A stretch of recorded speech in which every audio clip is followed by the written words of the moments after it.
Morning. Morning. Happy Sunday to everyone. And glad that we had the children presentation a while ago. This morning. It's been a while, huh? You know that they had a presentation for children's class. So there are just few, but if you have if you know more children, then they can come here. We have great teachers. Yes. This is Ward, this is the Rose, and they can be of good help to them. We need children that be able to dedicate themselves to the Word of God. Yeah. Yes, amen. But this morning, we have our topic that I'd like to share is the fruitful mind. We have our theme for the whole month, the whole year on keep on bearing fruit. Thank you, Brother Jack Fong, for reading the scripture this morning. So, Romans chapter 12, that's the key scripture that I would like to present to you this morning. Because here in verse 12, or in verse 2, it says, be transformed, right? Be transformed by the renewing of your mind. So here, the Apostle Paul emphasizes the importance of transformation, right? Transformation. And the transformation, it's not anything regarding our body or things that requires anything that outside the body. But he centered it on the mind, on the mind. Says that the transformation through the renewal of the mind. Why the mind, right? Why of all things, the mind? Because we know that the mind is so powerful. It can from a the standpoint from of the Bible, one verse you can say something that you can let your listeners believe of what you're saying by just telling them and be able to tell them what the Bible says, right? It's like saying you can brainwash them, right? Yeah. So that's the mind, the brain. You can brainwash them. So that's why Paul says that our mind should be transformed. So this renewal that I'm talking about, that we will discuss, that I will present to you this morning, leads to a fruitful mind that aligns with God's will and purposes. So this morning we will explore key points on how to cultivate our minds. We will explore points that in order to have a fruitful mind, how can we have a fruitful mind that based on this passage in Romans chapter 12, verse 2. So, I know it's already 11:45, Brother Benny, so let's start it. Number one, renew your mind through God's Word. Right? That's the first one that we need to do. Renew our mind through using the Word of God, the Bible. Very simple, right? Yeah. Amen. In Psalm chapter 1, verse 2 and 3, the Bible says, but his delight is in the law of the Lord, and in his law he meditates day and night. He shall be like a tree planted by the rivers of water that brings forth its fruit in its season, whose leaf also shall not wither, and whatever he does shall prosper. So here, this passage is telling us that renewing the mind begins with what? Immersing ourselves in the Word of God. We need to what? Immerse. We need to saturate ourselves, right? That's immersion. You have to be everything from head to toe. We need to immerse ourselves with the Word of God. That's what it means. That is the beginning of renewing. It is based on the Word of God, nothing else, no more, no less, right? And the Bible says, he meditates it day and night. What does meditating is? So that is how we need to immerse ourselves. We need to meditate on the Word of God day and night. What does this mean, meditate? What does meditation means? It means we need to study, right? We need to study the Word of God, right? And how to renew our mind, how to immerse our mind, we need to study the Word of God. Do you read your Bibles every day? We need to. Don't just try. We need to do it. And not only study, but apply. Application. Because we can just read that, Paul says, I don't need to be conformed to this world. Okay, you know that. But if you don't apply it, there's nothing. That word is nothing. Right? So we must, by meditating, there's two things: study and apply. So that's what we need. When we immerse ourselves in the Word of God, we need to study and apply the Scripture and allow the truth of God, God's truth, to reshape what? To reshape our minds.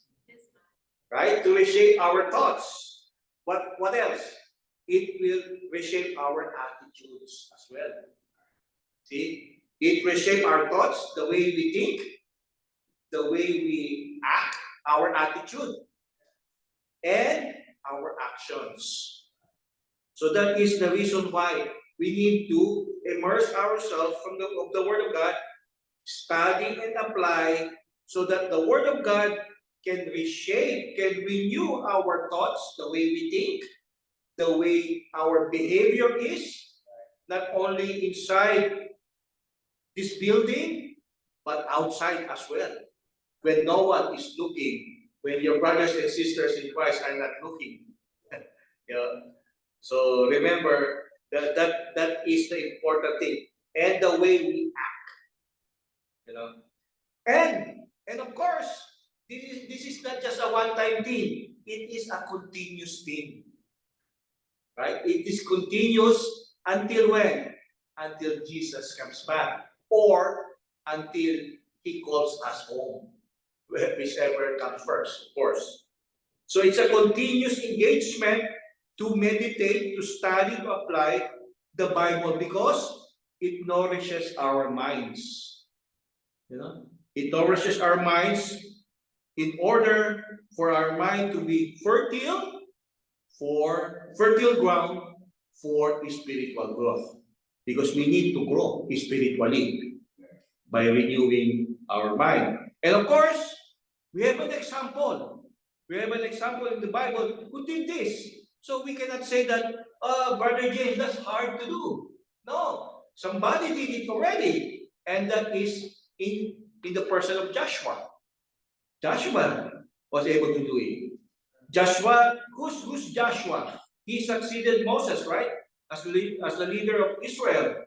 His commitment to meditating in the book of the law day and night. Here in Joshua chapter 1, verse 8, right? It says, this book of the law shall not depart from your mouth, but you shall meditate. Again, there is the word meditate. See? And meditate what? Day and night. Again, there's the word again. Just like what we read in Psalm chapter 1.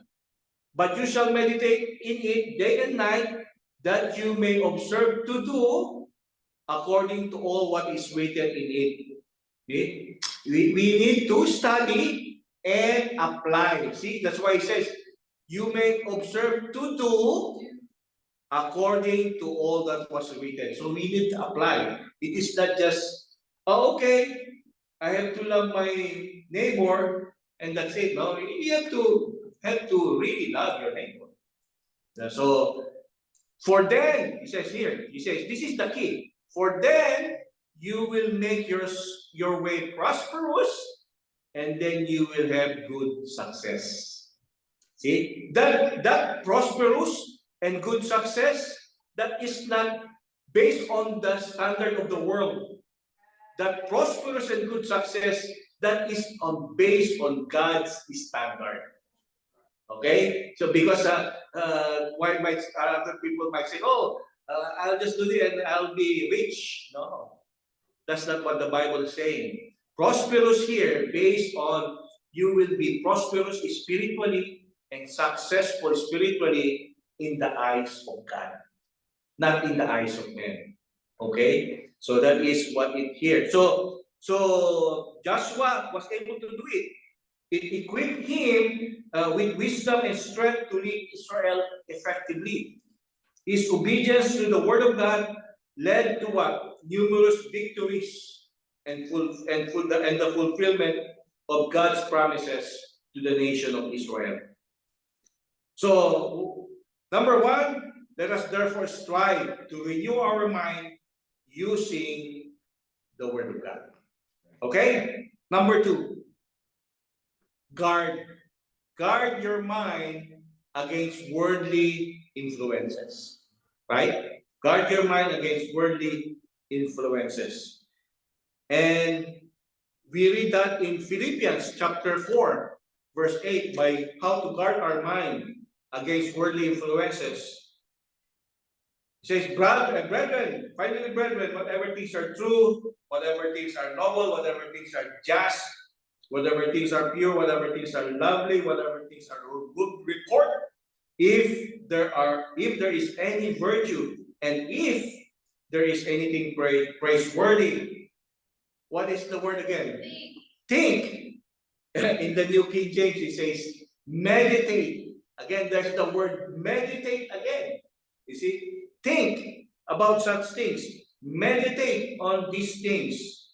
Do you know, brothers and sisters, a fruitful mind is one that focuses on godly and virtuous things, rather than being swayed by worldly influences. How?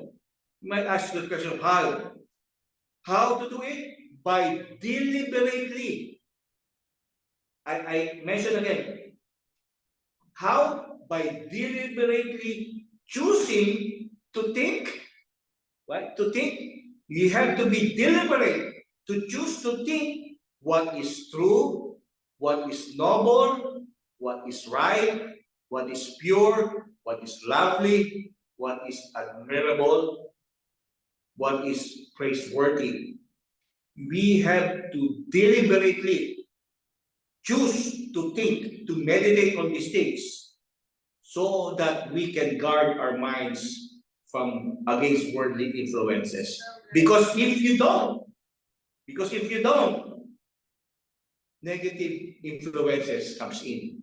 That's why, again, like I said, the mind is so powerful that it can think negative.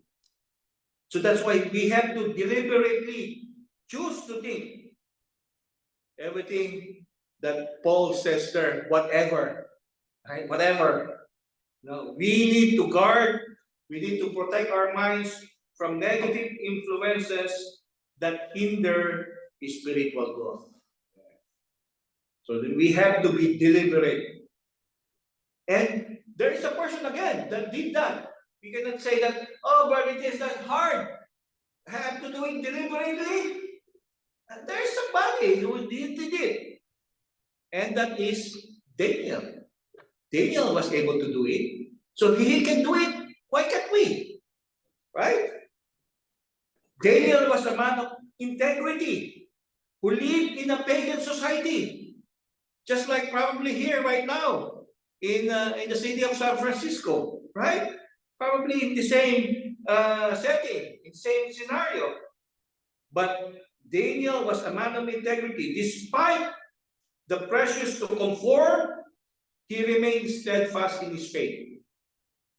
So we can do it. We cannot say, oh, San Francisco is so much like this and like that. No. We can do it. Because Daniel was able to do it. Even probably even worse than where he was in the time of the Babylon. Right? So, what did he do? What did he do?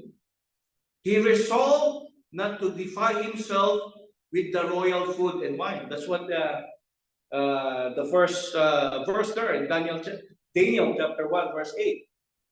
Daniel made up his mind that he would not defile himself with the king's food or wine. So he asked the chief official for permission not to defile himself. So he resolved that. That what he do. That's what he did in order to guard himself from worldly influences, and consistently sought the guidance of God. There's the guidance of the Word of God. And what was the outcome? What was the outcome? His commitment to purity and excellence led to God giving him the knowledge and understanding in all literature and wisdom. We see that in verse 17, right? Yeah. So, if we ask in today's time, if somebody asks you, what are the things you want to resolve in order not to defile yourself? Right? If somebody asks you, in today's time, right? What are things you want to resolve in order not to defile yourself? So let's get some examples, suggestions that Christians should resolve from defiling themselves from. And of course, this is based on the Word of God. Number one is immorality. That's an example that you can resolve yourself from. Immorality. In 1 Corinthians chapter 6, verse 18 and to 20, it says, flee sexual immorality. Every sin that a man does is outside the body, it says, right? But he who commits sexual, know that your body is the temple of the Holy Spirit, who is in you, whom you have from God, and you are not your own. See here, brothers and sisters, we Christians should avoid all forms of sexual immorality. That's one way to you want to resolve from defiling yourselves from. Sexual immorality includes what? Premarital sex, adultery, pornography, and any sexual practices outside the boundaries set by God. So that's one suggestion. That's one example that a Christian should resolve not to define himself or herself. What else? Idolatry. 1 John chapter 5, verse 21. Little children, keep yourself from idols. You know, idolatry during the time of Daniel and during our time, it's not only statue or things that you see, right? That's not anymore. That's included, but idolatry in today's time goes beyond worshiping physical idols, right? To include anything that takes precedence over God in one's life. Example, money. Yeah. Money, what else? Career. Yeah. Right? What else? Possessions. Yeah. And even relationships. Yeah. Even politics. Yeah. So those are examples that a Christian should resolve from defiling themselves. Suggestions. What else? Dishonesty. You know, Proverbs chapter 12, verse 22. Lying lips are an abomination to the Lord, but those who deal truthfully are his delight. Honesty is what? Always the best policy. If you want a policy, honesty is the best policy. Honesty in all dealings is essential for maintaining integrity and truthworthiness. We Christians should avoid what? Avoid lying. We need to avoid cheating and any form of deceit. That's an example or suggestion of we need to resolve from defiling ourselves from. What else? Negative influences. 1 Corinthians chapter 15, verse 33. Do not be deceived. Evil company corrupts good habits. Right? Associations and influences. Friends, neighbors, co-workers, even strangers that corrupts, that make you corrupt, that lead one away from the standard of God should be avoided. That's what the Bible says. And what does this include? It includes toxic friendships.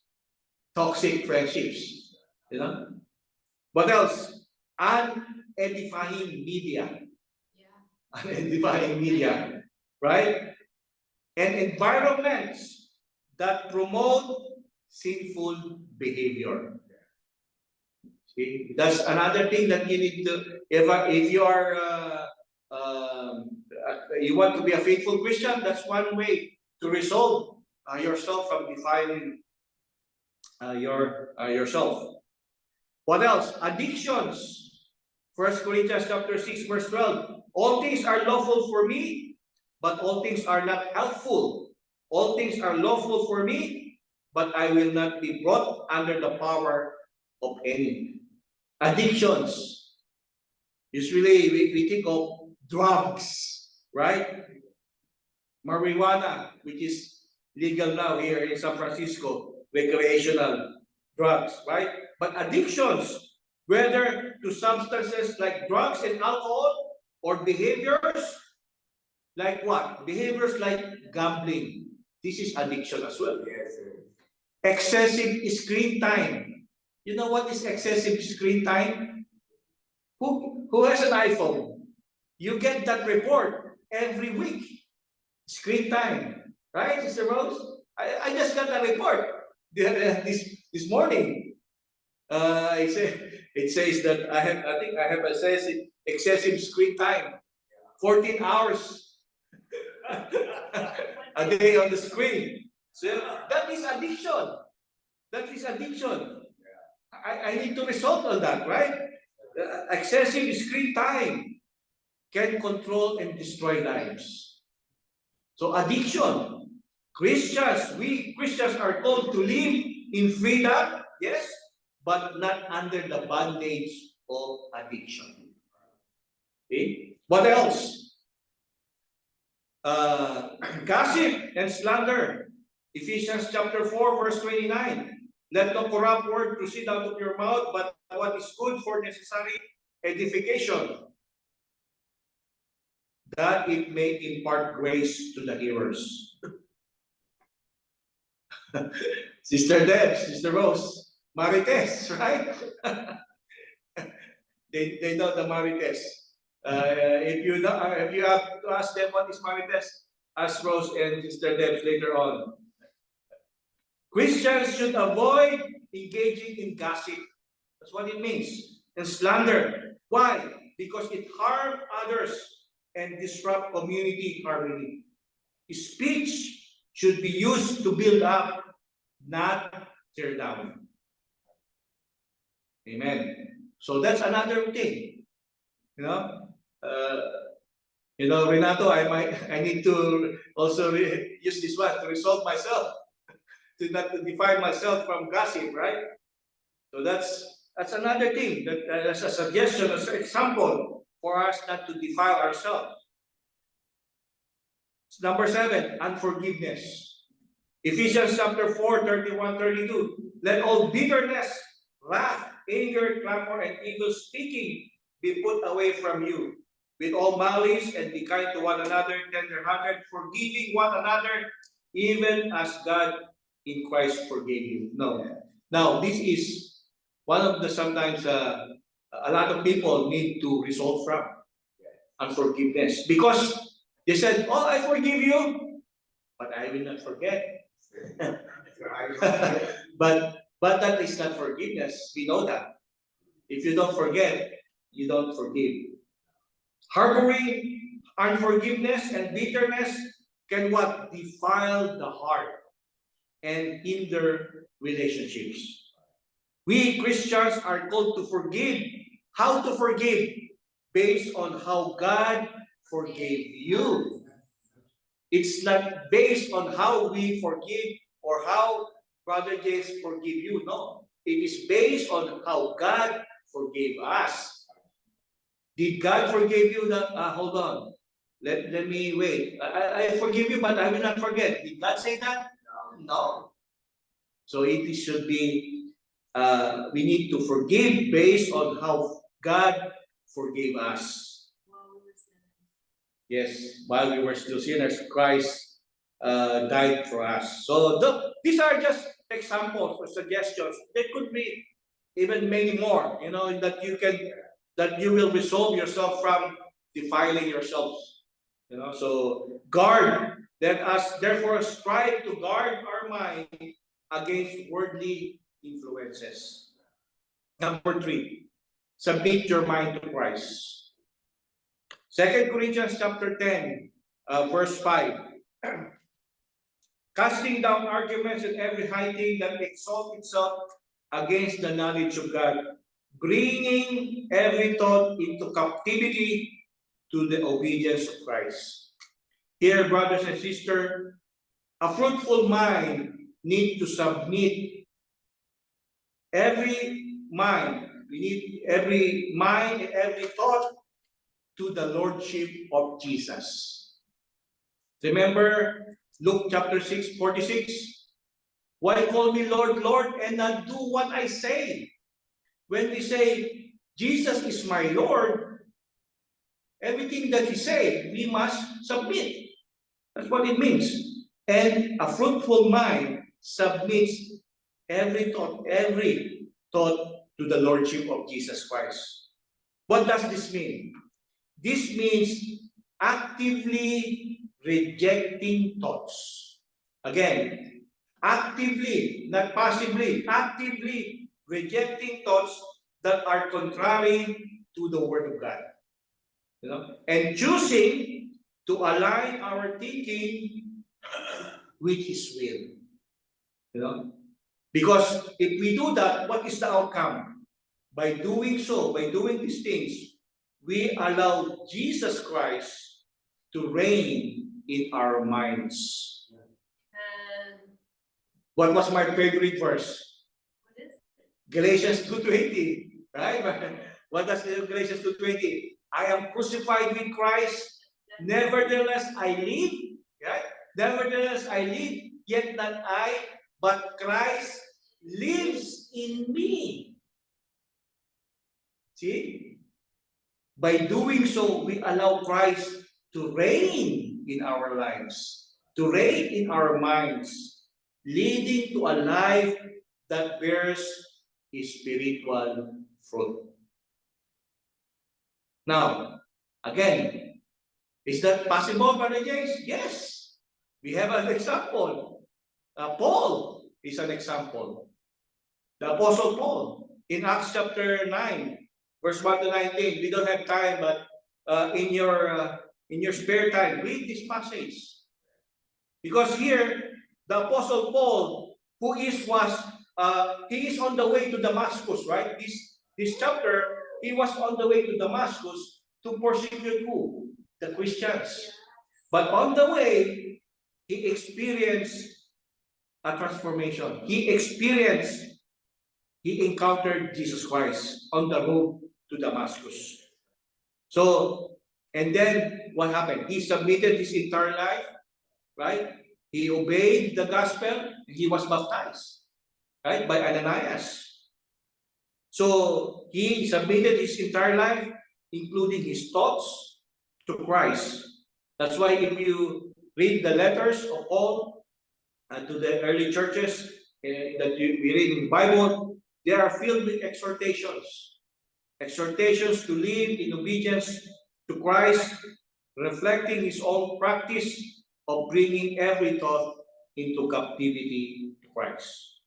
That's why let us strive to submit our mind to Christ. So, what's the conclusion? Let me conclude now this morning. How can we have a fruitful mind? You know, to have a fruitful mind. How can we have a fruitful mind? Number one, we said we need to renew, right? Renew our mind. What else? We said we need to guard our mind against worldly influences. And thirdly, we need to submit. See? To have a fruitful mind, we need to renew, guard, submit. Very easy, right? Three things that we need to do. Renew, guard, submit. Renew, guard, submit. Renew, guard, submit.